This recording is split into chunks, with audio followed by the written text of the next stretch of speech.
it seemed to be kind of a not just random, but kind of a categorized launching, so to speak, of these people out of the dirt.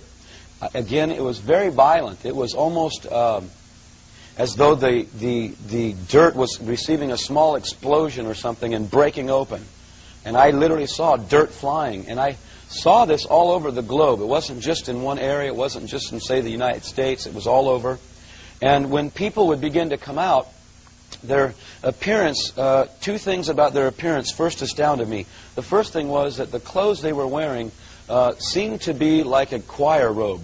They were kind of like a long dress, so to speak, a cloak almost hanging off them.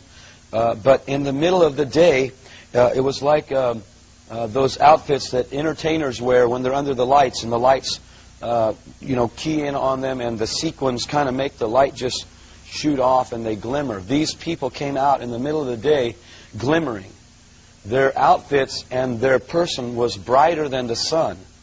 I wish I could explain that to you, other than I could see the brightness of these people coming out. Men, although they had these robes on, appeared to be very, very masculine. I always used to think that, those robes I had to wear when I graduated from school kind of looked kind of feminine, But these things that these people were wearing were masculine, and yet when women were resurrected, they looked very feminine. Again, I'm going to give you the dream exactly as I saw it.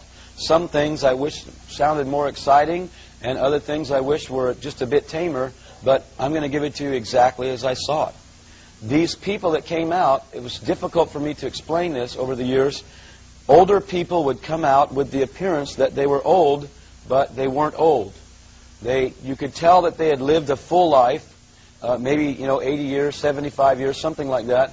But say, for instance, their hair that was lost was back again. They looked mature, but they didn't look aged. Okay? Young people, I saw a lot of young people resurrected, and although they looked very young, they weren't very young. There was a maturity about them. I wish, again, I could clearly define how this appeared during the dream. The position that I was in at this time didn't give me the allowance to understand these things because of the staunch Catholicism that my family and I had practiced. I had never heard of Protestant Christian practices. I had never been to a Protestant church.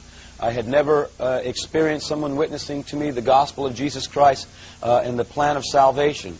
I had never read the book of Revelation. And to be very, very frank with you, even to this day, it would have been a lot easier for my life if I would have never been given this dream. I wanted to just kind of do my thing and carry on with my life. I thought it was going just fine until this began to happen. So just to help you understand, I did not ask for this. I've never asked to see the Lord. I've never asked to see angels. I've never asked to have visions. Usually every time I get something like this, I end up getting in some sort of trouble. And so I don't really like the trouble that kind of follows you when God starts to show you things. The other thing that I want to make clear to you is when this was happening, I really didn't understand that it was God at first. And so just to have you understand where I came from, there was no desire for me to experience this dream. All of a sudden, the people that came out, they just disappeared. I wish I could tell you where I saw them go. I don't know. I don't know if they were taken and hidden somewhere. I don't know if they were taken in the clouds because I never saw them go up. I never saw them go away. They just vanished. Okay? One thing I can tell you is I did not see one person on planet Earth changed like we've read in the Bible where it says, the dead in Christ shall rise first, and those which are alive and remain shall be changed. I didn't see anybody at that point, when I saw these people come out of the grave, changed or get zapped out of planet Earth, meet the Lord in the clouds. I didn't see anything like that. Okay? Again, I need to tell you, I had never heard of a rapture. As a Catholic, second coming of Christ was not even a dogma of our church. We didn't practice the belief in a second literal coming of Jesus Christ. And so this all was very foreign to me.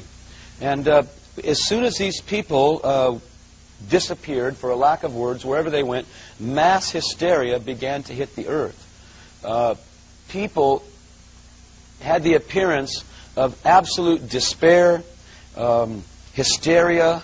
There was pandemonium everywhere. There was mass chaos, lawlessness, and fear was working everywhere.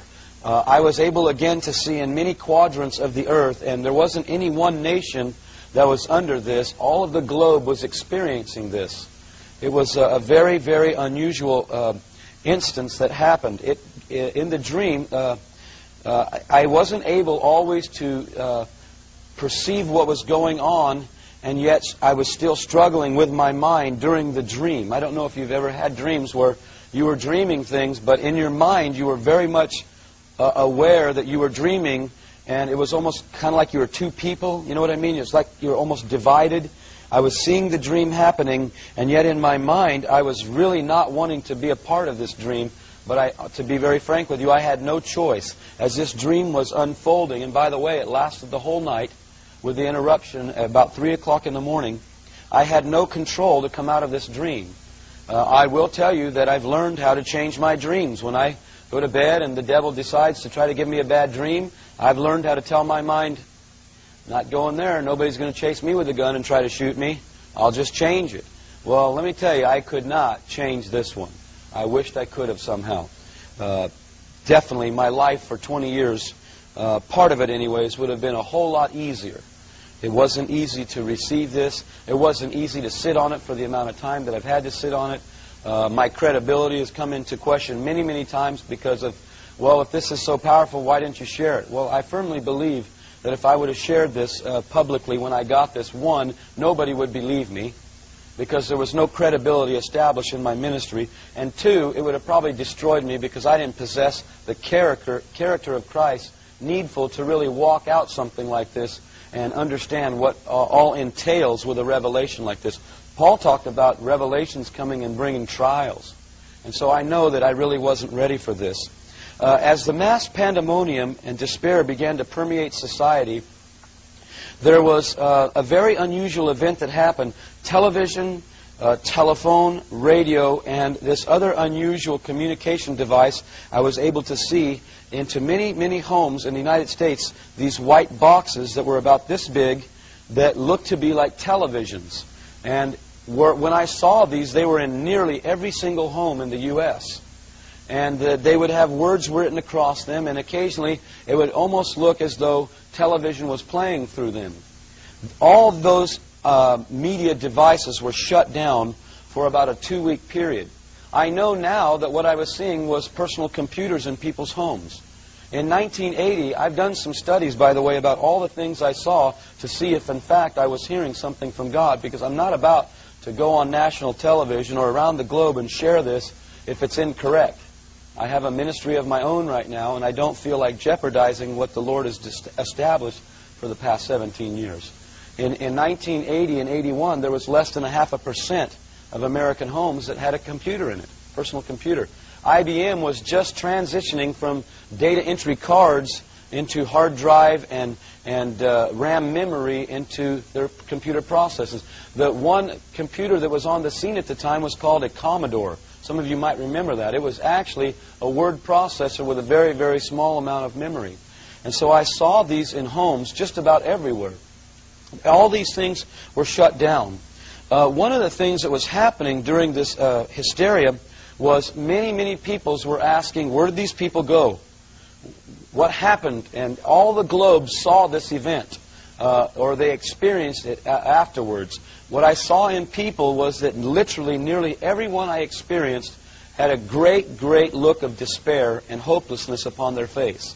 Everywhere I went, there was hopelessness. Nobody seemed to be happy about living.